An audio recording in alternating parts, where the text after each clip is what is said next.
Departments के अंदर जो contract के ऊपर कर्मचारियों को नौकरियां दी जा रही है, उन कर्मचारियों के साथ कैसी नाइंसाफ़ी हो रही है। मिनिमम वेजेस एक्ट ये कायदा है, ये कानून है। उस मिनिमम वेजेस एक्ट के तहत इनको पगार दी जा रही है क्या? तो नहीं दी जा रही है। उनका पीएफ जमा किया जा रहा है क्या? तो नहीं किया जा रहा है। उनका ईएसआईसी का पैसा जमा किया जा रहा है क्या? तो नहीं किया जा रहा है। उनका प्रोफेशनल टैक्स दिया जा रहा है क्या? तो नहीं दिया जा रहा है।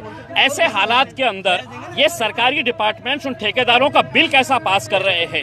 मतलब साफ है कि या तो किसी अधिकारी का रिश्तेदार है या वो भ्रष्टाचार में लिप्त है। इसी वजह से बिना पीएफ की डिटेल्स लिए, ईएसआईसी की डिटेल्स लिए वो इस तरह के बिल पास करे जा रहे हैं, क्योंकि ये करोड़ों रुपए का मामला है। और बेचारे ये गरीब जो मेहनत कर रहा है 30 दिन के लिए, उसकी कोई आवाज़ नहीं है। वो जब ठेकेदार के पास अपनी शिकायत लेकर जाता है तो उसको ये कहा जाता है कि कल से आने की ज़रूरत नहीं है। अधिकारी के पास शिकायत लेकर जाता है तो अधिकारी कहता है तू मेरा नौकर थोड़ी है, तू तो ठेकेदार का है, ठेकेदार के पास जा। तो ऐसे हालात के अंदर इनके साथ कोई ना कोई तो चाहिए लड़ने के लिए। तो मैंने ये जिम्मा उठाया है और मैं इनको पूरी ताकत के साथ लड़ूंगा। आज इसकी शुरुआत है। अगर सरकार ने इसको दुरुस्त नहीं किया तो एक पूरा भव्य आंदोलन हम इसके खिलाफ उतारेंगे। प्रश्नांना वाचा फोडलेली आहे आणि आजच्या आंदोलनात सर्व संघटना या ठिकाणी आलेल्या काय आहे की अनेक वर्षापासून जेव्हा हे कॉन्ट्रॅक्ट पद्धती सुरू झालेली आहे, सर्व शासकीय निमशासकीय जे डिपार्टमेंट्स आहे त्याच्यामध्ये आता कोणीही रेग्युलर पोस्ट देत नाही, सगळं कॉन्ट्रॅक्टवर भरण्यात येत आहे। नियमाप्रमाणे सरकारचे GRs आहे, रूल आहे, लॉ आहे की या कामगारांना किमान वेतन प्रमाणे मिनिमम वेजेस ॲक्ट प्रमाणे त्यांना पगार देण्यात यावे। पीएफ भरणं ते बंधनकारक आहे, ते कॉन्ट्रॅक्टर असू द्या किंवा मूळ मालक जे असतं त्यांच्यावर बंधनकारक आहे। ईएसआयसीचा पैसा जमा करणे हे बंधनकारक आहे, रूल आहे, लॉ आहे। त्यांचा प्रोफेशनल टॅक्स भरणं हे बंधनकारक आहे। आता आपल्याला उदाहरण देतो, महानगरपालिकेमध्ये किंवा MSCDCL मध्ये किंवा जे कलेक्टर साहेब बसतात त्यांच्या खाली जे सेतू ऑर्गनायझेशन आहे किंवा घाटी हॉस्पिटल आहे, PWD आहे, इथे सगळ्यांचं आम्ही विश्लेषण केलं की किती पैसे त्यांना मिळतं। मी स्वतः मीटिंग्स घेतले PF कमिशनर सोबत, लेबर कमिशनर, PFच भरत नाही, मग त्यांचं बिल का अदा करण्यात येतं?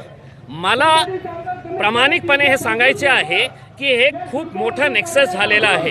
ठेकेदार कोण? म्हणजे एका मोठा पुढाऱ्याचा कोणी नातेवाईक असेल किंवा कोणत्या एका मोठ्या अधिकाऱ्याचा नातेवाईक असेल। एक बिचारा गरीब कामगार जेव्हा आपली तक्रार घेऊन ते कॉन्ट्रॅक्टरकडे जातो तर उत्तर काय मिळतं की तुला खूप माज आली, उद्यापासून तुला आम्ही काढून टाकत आहे। ते अधिकारीकडे जातो तर ते म्हणतो की आमचं काही देणं घेणं नाही, तू आमचा कर्मचारी नाही आहे, तू ठेकेदारकडे जा।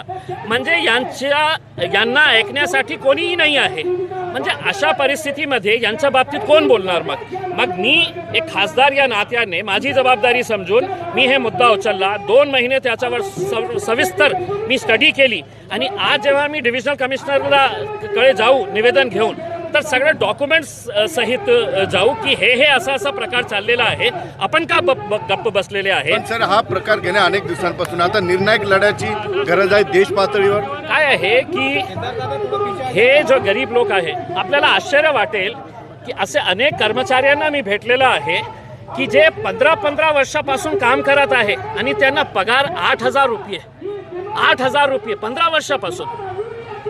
इतका भयानक त्यांच्यावर अन्याय होत असेल तर मला असं वाटतं की आता वेळ आलेली आहे सगळ्या कामगारांनी एकजूट येण्याची।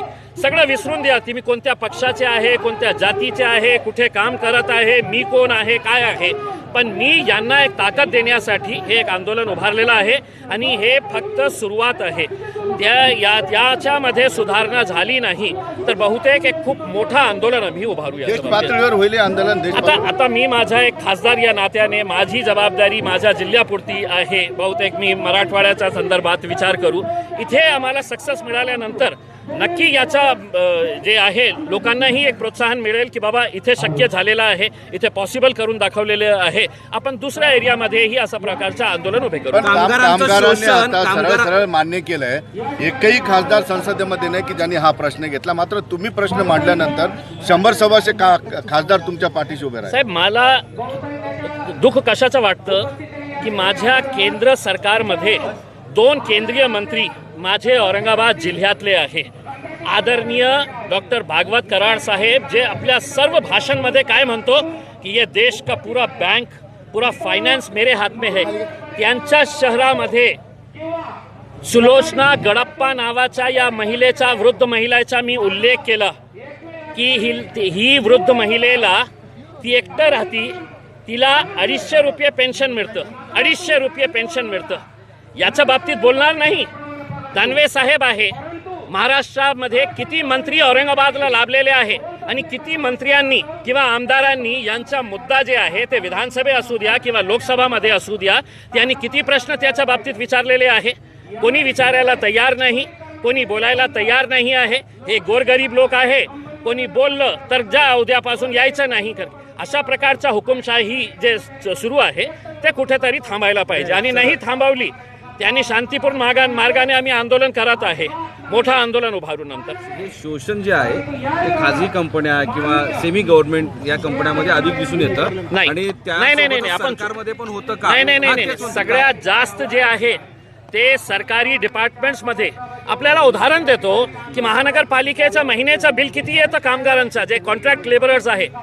3.5 कोटी रुपयाचा बिल येतं. 3.5 कोटी रुपयाचा किती अदा करण्यात येतं. PF कमिशनरने मला लिहून दिलेलं आहे की ते क्रोनिक डिफॉल्टर्स आहे. ते आम्हाला जेव्हा आम्ही त्यांना डिटेल्स मागतो ते मागायला देत नाही. मग त्यांच्या ते कॉन्ट्रॅक्टर्सचं बिल कोणत्या आधारावर तुम्ही रिलीज करत आहे. ते अकाउंट्स ऑफिसर पैसे घेत असेल, ते DMC पैसे घेत असेल किंवा ते कमिशनर पैसे घेत असेल, म्हणून ते तुम्ही सगळे इलिगॅलिटी जे सुरू आहे ते तुम्ही करत आहे. ते चीफ इंजिनियर असू द्या MSCDCLचा किंवा आदरणीय कलेक्टर साहेब जे बसलेले आहेत त्यांच्या खाली सेतू डिपार्टमेंट आहे. बघा जाऊन तिथे किती लोकांना किती पगार मिळत आहे त्यांचा. तर हे सगळ्या सेक्टरमध्ये सुरू आहे, सगळ्या विभागामध्ये प्रायव्हेट सुरू आहे. सेक्टरमध्ये पण सुरू आहे. प्रश्न असा आहे की हे सुरू आहे म्हणजे गव्हर्नमेंट प्रायव्हेट सेक्टर सगळीकडे आहे, मग याचा इम्पॅक्ट होईल का? या तुमच्या आंदोलनाची कोणी दखल घेईल का? कारण हे आंदोलन फक्त आंदोलनापुरतं मर्यादित राहील. लोकांना, पुढाऱ्यांना, सरकारना भीती कोणाची असते? मीडियाची आणि इम्तियाज अलीची नसतं, लोकांची भीती असतं. आणि एकदा लोक रस्त्यावर आले तर बघा मोठी सरकार जे आहे ना त्यांना उलटापलटा करण्याची ताकद या जनतेमध्ये असते. आणि ते बिचारे कष्ट करणारे लोक आहे, ते गरीब लोक आहे, त्यांचीही एक सहनशीलता एक लिमिट आहे. ते ज्या दिवशी त्यांची सहनशीलता संपेल तर त्या दिवशी सरकार, पोलीस आणि हे आता संपली का त्यांची सहनशीलता?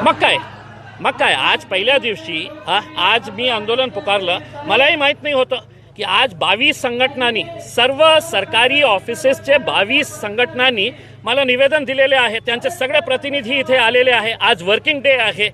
वर्किंग डेमध्ये इतके सारे लोक येणं हे या गोष्टीची गवाही देतं की लोक त्रस्त झालेले आहे. त्यांची सहनशीलता संपत आहे. त्यांच्यासाठी कोणीतरी भांडायला पाहिजे आणि मी त्यांचा जबाबदारी घेतलेली आहे की मी तुमच्या सोबत कांधे से कांधा लगाकर खड़े रहूंगा और लड़ूंगा भी. जो कॉन्ट्रैक्ट वर्कर्स है अलग अलग गवर्नमेंट डिपार्टमेंट्स के अंदर, कंपनीज के अंदर, बहुत सारे एजुकेशन इंस्टीट्यूशंस के अंदर, उनको किस तरीके से उनके साथ नाइंसाफी की जा रही है. उनका ना PF जमा किया जाता है, न ESIC जमा किया जाता है. ठेकेदार अपनी मर्जी के हिसाब से कभी 3 महीने, कभी 4 महीने के बाद है तो पगार देता है. कोई मांगने के लिए गए तो कहता है कि कल से आने की जरूरत नहीं है. तो ये जो दादागिरी चल रही है, ये जो नाइंसाफी चल रही है, ये सरकारी अधिकारी सब जानबूझकर भी अगर अनजान बैठे हुए हैं तो उसकी वजह क्या है, ये हम जानने के लिए आज के दिन एक आंदोलन रखे थे. विभागीय आयुक्त को हमारा निवेदन दिए, हमने एक मेमोरेंडम दिया और उसके अंदर अपनी मांगों को बताए हैं कि ये नाइंसाफी जल्द से जल्द खत्म होनी चाहिए और जो दोषी लोग हैं उनके ऊपर कार्रवाई होनी चाहिए. और अगर ऐसा नहीं किया जाता है तो हम एक बहुत बड़ा आंदोलन जो है वो पूरे जिले के अंदर खड़ा करेंगे और कामगारों के हक के लिए जितनी हमारी इससे हो सकेगा उतनी हम लड़ाई आगे लेके जाएंगे.